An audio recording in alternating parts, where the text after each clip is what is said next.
श्री वारा पुराण 128वां अध्याय। क्षत्रियादि दीक्षा एवं ज्ञानांतिका दीक्षा की विधि तथा दीक्षित पुरुषों के कर्तव्य।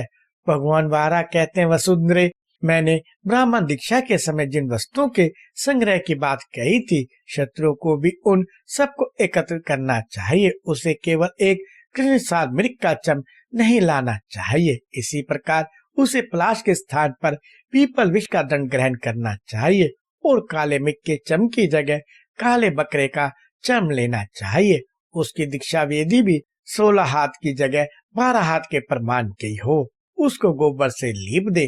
तदंतर गुरु के पैरों को पकड़कर वह कहे, विष्णु, मैंने संपूर्ण शस्त्रों एवं क्षत्रिय के क्रूर कर्मों का परित्याग कर दिया है और अब मैं विष्णु स्वरूप गुरुदेव की शरण में आ गया हूँ। आप जन्म मरण रूपी संसार सागर से मेरा उद्धार कीजिए। इस प्रकार गुरु से प्रार्थना कर उनमें मेरी भावना करते हुए उनके दोनों चरणों को पकड़कर कहे, देव देवहारा, अब मैं शस्त्र का स्पर्श करना नहीं चाहता और न अब मैं किसी की निंदा ही करूंगा।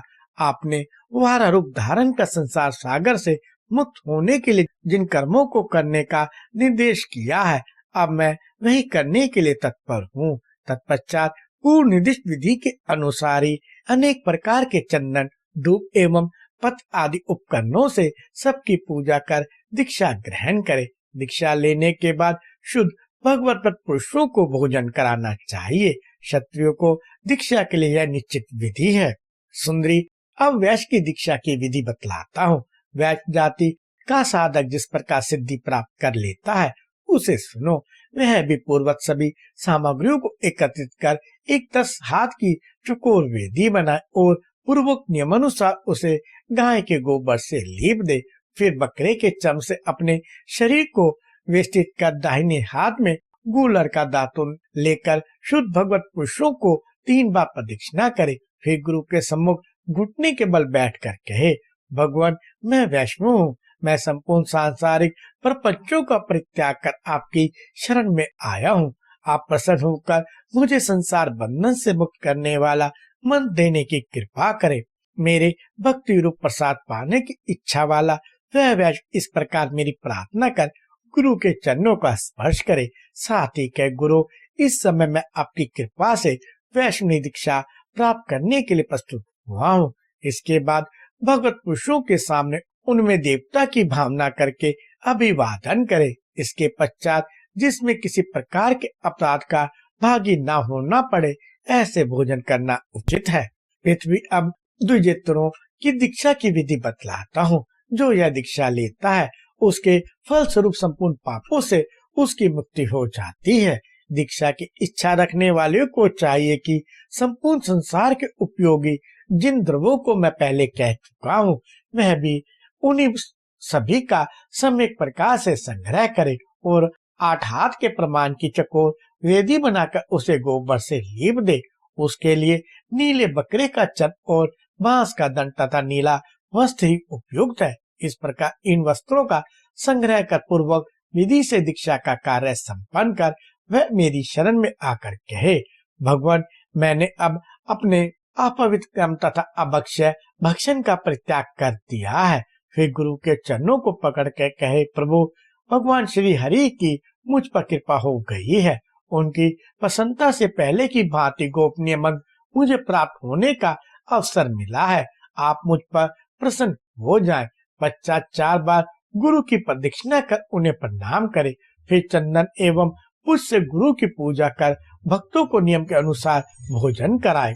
वसुंधरे, दीक्षित हो जाने पर सभी वर्णों को जिस प्रकार के छत्र दिए जाए, यहाँ उसका स्पष्टीकरण किया जाता है। ब्राह्मण के लिए श्वेत, क्षत्रिय के लिए लाल, वैश्य के लिए पीला और द्विजेतर के लिए नीला छत्र छाता देने की विधि है। पृथ्वी बोली, केशव, सभी वर्णों के न्याय अनुसार प्राप्त होने वाली दीक्षा मैं सुन चुकी। अब मैं यह जानना चाहती हूँ कि आपके कर्म में सदा संलग्न रहने वाले दीक्षित पुरुष के कर्तव्य क्या है। भगवान वारा बोले, कल्याणी, तुम जो पूछती हो उसका गूढ़तम सार तथा रहस्य युक्त उत्तर तो यह है कि वस्तुतः दीक्षित व्यक्ति को निरंतर एकमात्र मेरा ही चिंतन करना चाहिए। महाभागे, ज्ञानांतिका दीक्षा का रहस्य अत्यंत गोपनीय वस्तु है और इसे मेरा ही स्वरूप समझना चाहिए।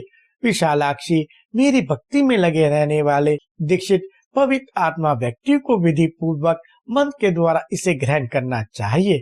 जो भगवत भक्त होकर इस दृष्टि जनित या स्पर्श जनित ज्ञानांतिका दीक्षा को ग्रहण करता है, उसके लिए कोई और कर्तव्य कार्य शेष नहीं रह जाता। उसके लिए दीक्षा ही सफलदायिका होती है। किंतु सुंदरी, जो व्यक्ति केवल कान से ही सुनकर मंत्रों की दीक्षा ग्रहण करता है, उसे आसुरी दीक्षा कहते हैं। अतः पवित्र मन वाले पुरुष को चाहिए कि मुझसे संबंधित गुम दीक्षा ग्रहण करे। जो बुद्धिमान पुरुष इस दीक्षा के सारे मेरा ध्यान स्मरण करता है, उसने मानो हजारों जन्मों तक मेरा ध्यान चिंतन कर लिया, ऐसा समझना चाहिए। वसुंधरे, इस ज्ञानांतिका दीक्षा के लिए कार्तिक माघ मास और वैशाख मास के शुक्ल पक्ष की द्वादशी तिथि प्रशस्त है। दीक्षा की बात निश्चित हो जाने पर उसे 3 दिनों तक शुद्ध आहार पर रहना चाहिए। फिर मेरे धर्म पर अटल विश्वास रखकर उचित समय में दीक्षा लेनी चाहिए। शुभ बने साधक पुरुष मेरे सामने अग्नि प्रज्वलित कर कुछ पर परिस्तरण करे, फिर भावना में दीक्षा की स्थापना करे। तत्पश्चात शिष्य देव भावना से पवित्र होकर दीक्षा के कार्य में संलग्न हो जाए। उस समय ओम नमो नारायण कहकर यह मंत्र पढ़े। मंत्र का भाव है, शिष्य, यह दीक्षा भगवान नारायण के दाहिने अंश से प्रकट हुई है। उनकी कृपा से ही पितामह ब्रह्मा ने इसे धारण किया है। वही दीक्षा तुम भी ग्रहण करो। इसके बाद स्नान कर रेशमी वस्त्र धारण कर वह मेरे अंगों का स्पर्श करे। फिर उसी समय कंघी और अंजन समर्पण कर मुझ भगवान नारायण को मंत्र से स्नान कराए। मंत्र का भाव यह है, देवेश्वर, स्नान करने के लिए यह जल सुवर्ण के कलशों में रखकर आपकी सेवा में समर्पित है।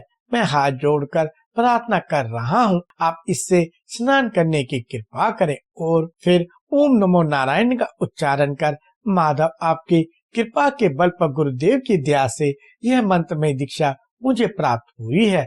यह दीक्षा मुझे इस योग्य बना दे कि कभी भी मेरा मन अधर्म की ओर ना जा सके। वसुंधरे, जो व्यक्ति इस विधि के अनुसार मेरे काम में दीक्षित होता है, उसमें गुरु की कृपा से महान तेज का आधान हो जाता है। फलस्वरूप वह मेरे लोक को प्राप्त होता है। सुंदरी, यह दीक्षा चुगलखोर, झूठ और कुसत्य शिष्य को नहीं देनी चाहिए। इसे विधि पूर्वक ग्रहण कराकर योग्य एवं सज्जन शिष्य के हाथ में एक माला देनी चाहिए। देवी, 108 दानों की जप माला उत्तम, 54 दानों की मध्यम तथा 27 दानों की ज्ञानांतिका माला कनिष्ठ कही गई है। रुद्राक्षी माला परमोत्तम है। पुत्र जीवक की माला मध्यम एवं कमल गट्टे की माला कनिष्ठ समझनी चाहिए। देवी, यह दीक्षा प्रसंग का मैंने तुमसे वर्णन किया। यह गंतिका नाम की प्रसिद्ध दीक्षा शुद्ध स्वरूप संपूर्ण प्राणियों के लिए हितकर तथा मोक्ष चाहने वालों के लिए उत्तम साधन है।